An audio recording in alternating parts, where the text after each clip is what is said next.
It was a pleasure seeing Kyle Crane again, although I wish that meeting had been under better circumstances.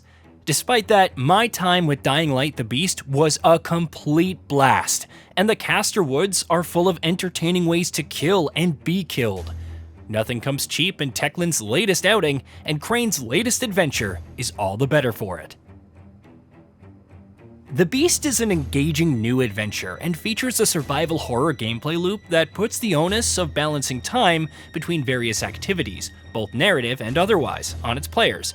Despite his newfound powers at the hands of the Baron, an antagonist whose cold-hearted apathy is a sight to behold, Crane is still human enough to feel the pain of each swipe, bite, or punch from the infected, who have become quite vicious in the 13 years since he last saw them.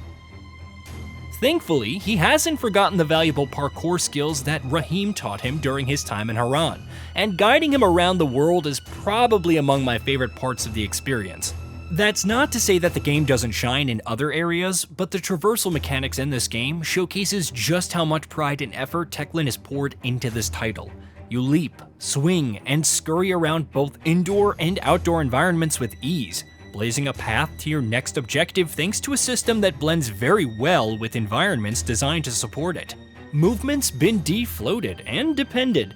No stamina drag, tighter physics, and a bigger library of climbs and handoffs that keep the flow seamless. Castor Woods is laid out like a momentum maze. Stacked rooftops, logging rigs, and even hop-in trucks let you stitch routes across wide forested gaps. So we begin this tale with Crane, a prisoner of the Baron, enduring unspeakable horrors at the villain's hands. His situation seems bleak until things go south at the Baron's lab, allowing him the chance to regain his freedom, helped along by Olivia, a mysterious woman who wastes no time in inviting herself into Kyle's list of allies. She guides him through the facility before meeting him in person, cautioning him against a blind rampage against the Baron's superior forces. Things get quite intense from there on, and Crane's quest for revenge against the man who forced him to endure the horrors of the last 13 years quickly becomes a compelling story that keeps me curious to find out what happens next, quite consistently. Kyle's new beast mode is introduced quite quickly in these early hours and is a constant presence in his journey. Olivia tasks him with hunting down and killing chimeras, a new enemy type that more than earns its terrifying reputation, and gathering potential allies who can help him in the fight ahead. It's Dying Light as you remember it, and the people you meet are every bit as memorable as the ones from previous titles, each coming with unique backstories and presenting moments that are quite haunting and reflective of the dire circumstances that the world finds itself in thanks to the THV virus. You're more or less free to explore Castor Woods as you please at this point, and its map is littered with things to do. However, actually doing them is no walk in the park. Taking on hordes of infected is almost a death sentence in this game, and luring one or two away from the pack to safely dispose of before repeating the cycle all over again is going to save you a lot of frustration, if not time. The world is quite well designed, as one would expect from a Dying Light title, balancing the survival and horror elements of its formula with aplomb to make it the one that you could spend hours in without even thinking about taking a break. The game's combat system starts out serviceable but gets better once you're able to get your hands on better weapons, either by finding them out in the world or by crafting them at workbenches in your safe zones.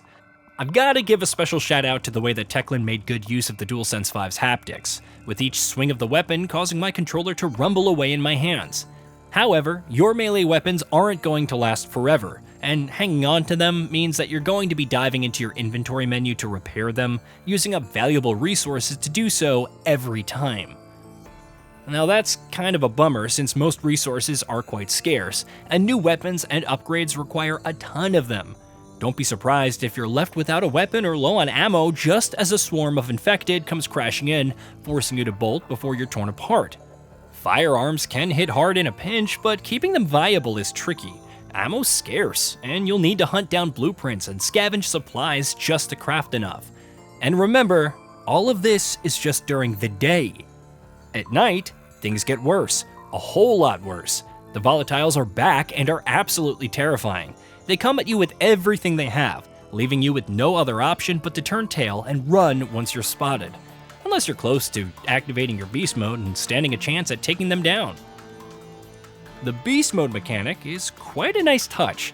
In the game's opening hours, landing hits on enemies adds a bit to your beast meter, while taking damage reduces it a little on higher difficulties. Filling it up lets Kyle go ballistic on any infected unfortunate enough to get in his way. But things get really interesting after you take down a couple of chimeras and harvest their blood for GSB, a stimulant that grants them their power, and allows Kyle to tap into his own newly found power. That's because taking down chimeras nets you a point to invest in your beast skills, and one of the early unlocks on this upgrade path lets you unleash beast mode at your whim. It's where the game's combat comes together for me, allowing me to strategically fill up my beast meter by cautiously fighting off a few infected at a time, harvesting them for resources that let me fill up my inventory with healing items and useful supplies, and keeping my weapons good and ready for the challenges ahead.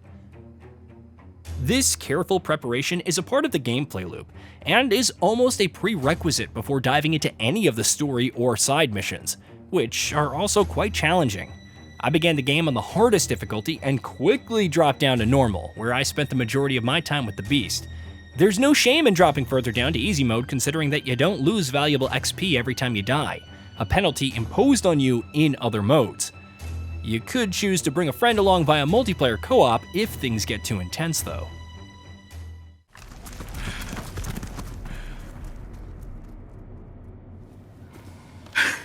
Olivia, it's Crane. Do you copy? I copy. You okay? Another creature that attacked the town hall? It's not a chimera.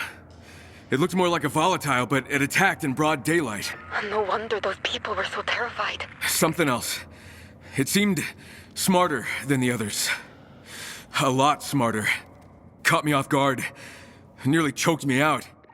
You'll need every bit of XP that you can scrape together, even on the normal difficulty, since Kyle's skill trees are all pulled from the same pool of points. I gravitated towards the combat tree. The dropkick alone is worth it, but the other branches add plenty of useful perks, each layering in small but meaningful upgrades that make surviving the Castor Woods a little easier. Each mission feels distinct and unique, and even side content like looting convoys, reactivating save points on the map, or visiting infested locations for more rare components felt varied enough to keep things entertaining. It isn't just the new enemy types that make it so, though their variety is one of the game's strengths, but also the way each location feels carefully crafted to sustain the tension. You're pushed to investigate every nook and cranny, or risk leaving behind something you'll really need later. The infected come in all shapes and sizes, and you can expect to find them lurking wherever there is anything of value to be found. I found the goons to be particularly bothersome, their hulking size and brute force causing me to be very careful with my dodges and strikes. The quicker ones among the infected are also quite troublesome in the field, often coming with a whole pack that can throw off your timing often enough for them to be considered a serious problem. Dying Light the Beast does what it sets out to do very well, and its performance on the PS5 felt incredible. Although I personally prefer a better frame rate to graphics on my games, its quality mode is also a great option considering how vibrant the game's environments are in the day, and how suffocating they are at night. The game's audio design is another highlight, the soundtrack and voice acting proving to be quite effective for their respective purposes. I wish that Kyle had a tad more charisma despite the narrative grounding of the character justifying his gruff demeanor. His story is a lot more personal, and very dark this time around, and Roger Craig Smith does a serious good job of conveying his barely suppressed rage and the burning desire to settle scores with the Baron. He could stand to crack a smile or a snarky remark from time to time, though. Overall, Dying Light the Beast is quite the entertainer, and is very easy to recommend to both newcomers to the franchise and veterans alike. Those of you who have played the previous games will likely have an easier time with the opening hours, and that said, it's still fairly easy to get up to speed if you haven't. Just don't start on the hard difficulty like I did. This is a survival horror title that's quite fun to play and captivating enough to keep you invested in its story. It's safe to say that Dying Light is back with a bang. Hey, did you know that we at GamingBolt upload new videos every day? Stick around, drop a like, subscribe, and hit that bell, and let us know what kind of content you'd like to see in the future with a comment below.